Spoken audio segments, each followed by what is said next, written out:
আপনারা শুনলেন দর্শক, গতকাল উত্তরবঙ্গের কোচবিহার জেলায় আমাদের রাজ্যের বিরোধী দল নেতা শুভেন্দু অধিকারী একটি কর্মসূচিতে গিয়েছিলেন। যদিও সেই কর্মসূচি ছিল হাইকোর্টের অনুমতি সাপেক্ষ, কিন্তু দুর্ভাগ্যের বিষয় আমাদের রাজ্যের যারা শাসক পার্টি শুভেন্দুকে আটকাবার জন্য, শুভেন্দুকে কালো পতাকা দেখাবার জন্য কোচবিহার জেলায় প্রায় 19টা জায়গায় ব্যারিকেড গড়ে তুলেছিলেন। আর যার পরিণতিতে এই ধুন্ধুমার কাণ্ড আপনারা দেখছেন। বিজেপির পক্ষ থেকে অভিযোগ করা হয়েছে শুভেন্দু অধিকারীকে প্রাণে মারার চেষ্টা করা হয়েছে। এর বিরুদ্ধে প্রায় 34 জনের নামে থানায় এফআইআর করা হয়েছে। আমার জানা নেই পশ্চিমবঙ্গের শুভবুদ্ধি সম্পন্ন মানুষ এই ধরনের উচ্ছৃঙ্খল আন্দোলনকে সমর্থন করেন কিনা। এই ধরনের উচ্ছৃঙ্খল আন্দোলন আমরা বেশ কয়েকটা বছর ধরে আমরা লক্ষ্য করছি। আমার জানা নেই পশ্চিমবাংলার গণতন্ত্রপ্রিয় মানুষ, শুভবুদ্ধি সম্পন্ন মানুষ এই ধরনের উচ্ছৃঙ্খল আন্দোলনকে সমর্থন করেন কিনা।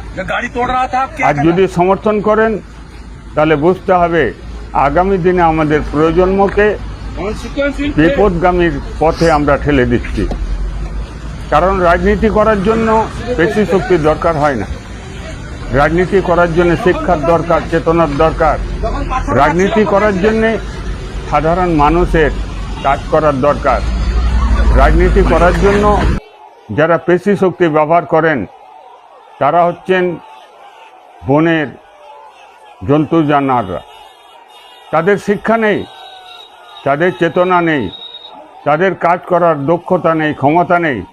আর সেই কারণে বনের পশুরা পেশি শক্তি ব্যবহার করেন, কিন্তু মনুষ্য সমাজ এটা কখনো মেনে নিতে পারে না।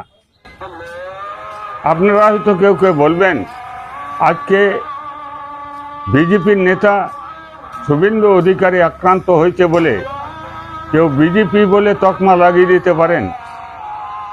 আমার অবস্থানটাকে আমি স্পষ্ট করতে চাই, আমি বিজেপি নই। আর এটা শুভেন্দু অধিকারীর জন্য বলছি না। এটা যদি মমতা ব্যানার্জি হন, এটা যদি অভিষেক হন, এটা যদি বামফ্রন্টের কোনো নেতৃত্ব হন, এটা যদি কংগ্রেসের কোনো নেতৃত্ব হন, আমি সমভাবে তার প্রতিবাদ করব। কারণ গণতান্ত্রিক রাষ্ট্রে এই ধরনের পেশি শক্তি কখনো মানুষ মেনে নিতে পারে না। শুভবুদ্ধি সম্পন্ন মানুষ কখনো এই ধরনের পেশি শক্তিকে প্রশ্রয় দেয় না। যা বলার হদিস টিভির কমেন্ট বক্সে আপনার মতামত লিখে জানাবেন। সকলকে হদিস টিভির পক্ষ থেকে নমস্কার।